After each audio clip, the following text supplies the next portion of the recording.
This is an ABP Life podcast. एक जमाना था जब आखिरी वक्त पे कोई बड़ी बात हो जाए ना तो दुल्हन पक्ष झुक जाता था शादी में और शादी पूरी करके निभाता था। मगर पिछले कुछ समय से अगर आप गौर करें ना तो इंडियन ब्राइड्स बड़ी धाकड़ दुल्हन बन गई हैं जो अपनी जिंदगी के सबसे जरूरी फैसले जैसे शादी इसके साथ तो कोई समझौता करना ही नहीं चाहती। और अगर कोई ऊंच नीच हो भी जाए ना शादी में तो शादी तोड़ने से भी पीछे नहीं हटती ना। कुछ ही दिन पहले सुना होगा आपने, एक लड़की ने सस्ते लहंगे को लेकर शादी तोड़ दी उत्तराखंड में। वहीं कुछ ही दिन पहले हल्द्वानी में वरमाला के बाद दोस्तों संग जाम छलकाने लगा दूल्हा, तो दुल्हन को जैसे ही पता लगा कि होने वाला दूल्हा शराब पीकर हंगामा कर रहा है, दुल्हन ने कर दिया शादी से इनकार। उत्तर प्रदेश के संभल में एक अजीबोगरीब मामला सामने आया कुछ ही दिन पहले। यहाँ एक युवती ने 300 मेहमानों के सामने स्टेज पर किस की वजह से शादी तोड़ दी। फिर लड़के ने शर्त लगाई थी दोस्तों से, दुल्हन को नहीं पसंद आई ये शर्त, तोड़ दी उसने शादी। बिहार के पुनरिया में बारातियों को खाना देर से परोसा तो तोड़ दी शादी। उड़ीसा में रमाकांत पात्रा नाम के शख्स ने अपनी शादी तोड़ दी क्योंकि शादी में मटन करी मिसिंग थी। उत्तर प्रदेश में शिवम नाम के पढ़े लिखे दूल्हे को जब दुल्हन ने देखा कि ये तो भैया अखबार भी नहीं पढ़ सकता, तो ऐसे में तो शादी तोड़ना लाजमी है भाई, बनता है भाई। उत्तर प्रदेश के ही धवार गांव में दूल्हा 2 का टेबल 2 का पहाड़ा नहीं सुना सका तो टूट गई शादी। उत्तर प्रदेश ने मुझे लगता है बड़ा ही फेमस है ऐसे हादसों के लिए, जहां एक और दुल्हन ने शादी तोड़ी क्योंकि दूल्हे में तमीज नहीं थी। दूल्हे ने तमीज से गले में जयमाल डालने की जगह फेंक कर डाली। तमीज बड़ी चीज है और अब महिलाएं आर नॉट योर रेगुलर महिला, आर नॉट योर घर की मुर्गी दाल बराबर। ये कारण तो हाल फिलहाल के हैं, लेकिन मुझे यकीन है कि आप कोविड तो बिल्कुल नहीं भूले होंगे, जब कहीं 3,000 तो कहीं 23,000 शादियां एक के बाद एक कैंसिल होती चली गई थी लगातार 2 सालों तक। हादसा कभी बता कर नहीं आता। हाल ही में हुआ एक दुख भरा हादसा जब दुल्हन वरमाला डालने के बाद हार्ट अटैक से इस दुनिया से चली गई। और इन सबको देखते हुए अब धीरे धीरे चलन शुरू हो रहा है वेडिंग इंश्योरेंस का।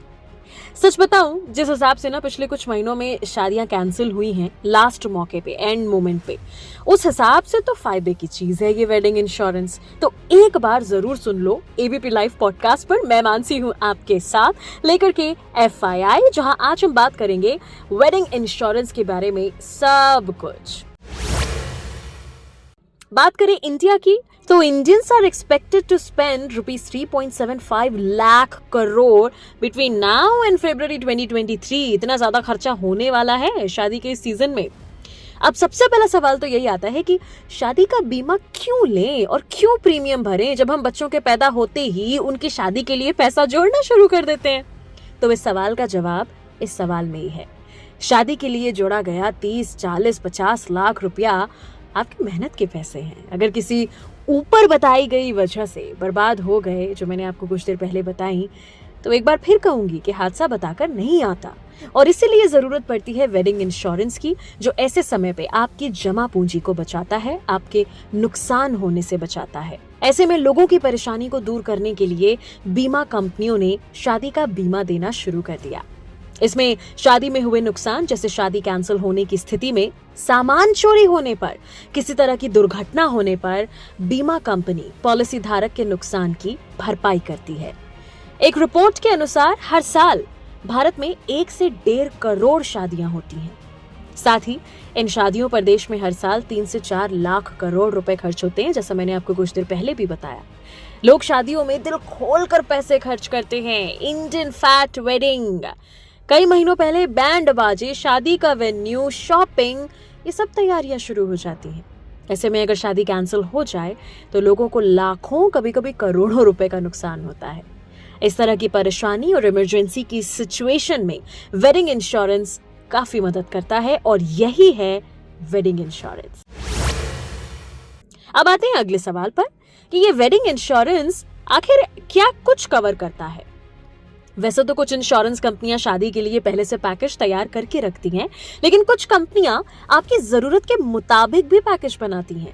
ये आपके ऊपर निर्भर करता है कि आप किस तरह का पैकेज लेना चाहते हैं।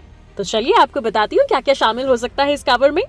केटरर को दिया गया एडवांस, शादी के लिए बुक किए हुए किसी हॉल या रिजॉर्ट के एडवांस पैसे, ट्रैवल एजेंसियों को दिया गया एडवांस, होटल की एडवांस बुकिंग पेमेंट, शादी के कार्ड छपने पर दी गई पेमेंट, सजावट और म्यूजिक के लिए दिया गया पेमेंट, शादी के वेन्यू सेट से लेकर बाकी डेकोरेशंस का पेमेंट। अब ये तो बात हुई कि क्या क्या कवर हो सकता है, लेकिन क्या नहीं कवर होता इस वेडिंग इंश्योरेंस में, ये भी आपके लिए जानना बेहद जरूरी है before you take any kind of wedding insurance.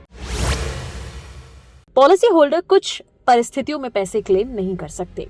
अब वो कौन कौन सी वजह है ये भी आपको बताती हूँ, जैसे कि किसी भी तरह का टेररिस्ट हमला, आतंकवादी हमला, किसी भी तरह की हड़ताल, शादी का अचानक से कैंसिल हो जाना, दूल्हे या दुल्हन का किडनैप हो जाना, शादी में दूल्हा या दुल्हन के खुद की गलती से फ्लाइट या ट्रेन का मिस हो जाना, शादी के कपड़े या किसी पर्सनल चीजों का नुकसान होना, शादी के वेन्यू का अचानक से बदल देना या कैंसिल होना, किसी भी तरह से इलेक्ट्रिकल या मैकेनिकल खराबी की वजह से शादी का टूटना, शादी के वेन्यू की गलत देखरेख से हुआ नुकसान, खुद को जानबूझकर किसी तरह का नुकसान पहुंचाना या आत्महत्या करना। इन चीजों पर आप वेडिंग इंश्योरेंस को क्लेम नहीं कर सकते।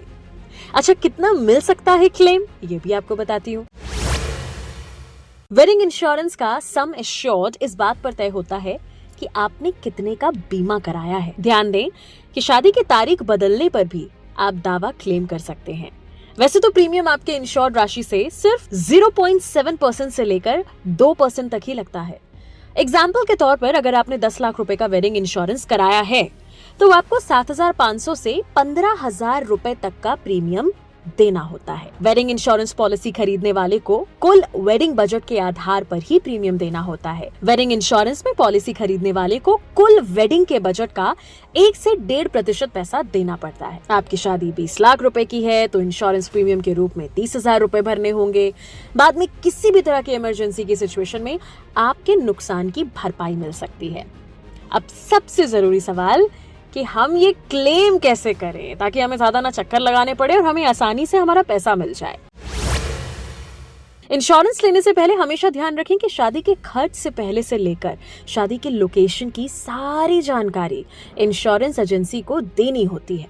जैसे ही आपको नुकसान हो, अपने इंश्योरेंस कंपनी को आप तुरंत सूचित करें। अपने चोरी हुई चीजों की जानकारी पुलिस को दें और FIR की कॉपी इंश्योरेंस कंपनी को सौंपें। क्लेम करने के लिए फॉर्म भरें और उसे अपने सभी कागजात के साथ जमा करें। आपकी इंश्योरेंस कंपनी से जांच पड़ताल के लिए रिप्रेजेंटेटिव भेजकर पूरी जानकारी ली जाएगी और उसके बाद ही क्लेम किए हुए पैसे वापस मिलेंगे। अगर आपका किया हुआ क्लेम सही साबित होता है ना, तो नुकसान की पूरी भरपाई बीमा कंपनी करेगी, लेकिन गलत होने पर क्लेम की हुई राशि की भरपाई नहीं होगी और क्लेम रिजेक्ट हो जाएगा। इंश्योरेंस कंपनी अगर चाहे तो सीधे शादी के वेन्यू या वेंडर को पैसे दे सकती है। अगर किसी भी तरह से पॉलिसी होल्डर क्लेम की हुई राशि से खुश नहीं होता तो वो सीधे कोर्ट जाकर अपने मामले को रख सकता है। किसी भी सूरत में वेडिंग इंश्योरेंस क्लेम दुर्घटना होने के 30 दिनों के अंदर सेटल होती है। और इससे पहले कि आप मेरी बात को सुनने के बाद वेडिंग इंश्योरेंस लेने के लिए जाएं, मैं आपको कुछ और इम्पोर्टेंट बातें बता दूं जो आपके लिए जानना जरूरी है कि बीमा लेते समय ये ध्यान जरूर दें कि पॉलिसी के तहत क्या क्या कवर किया जाएगा, इसकी पूरी डिटेलिंग लीजिए। अगर पहले से कोई बीमा कवर है तो पहले पता करें कि कवर आपको किन हालातों में मिलेगा। ध्यान दें कि प्राथमिक पॉलिसी कवर में वेडिंग समारोह रद्द होना भी शामिल हो, इस बात को आपको सुनिश्चित करना है। किसी भी तरह की दुर्घटना, आग लगी या फिर चोरी हुई, इसके लिए भी आप अलग से पॉलिसी ले सकते हैं। वैसे अगर फाइनेंशियल एक्सपर्ट्स की माने तो अभी भारत में वेडिंग इंश्योरेंस का चलन तो ज्यादा नहीं है, लेकिन आने वाले समय में ये बहुत फेमस हो जाएगा। Happy wedding. आज के FYI में इतना ही। मैं मानसी हूँ आपके साथ सिर्फ ABP लाइव पॉडकास्ट पर। This is an ABP Live podcast.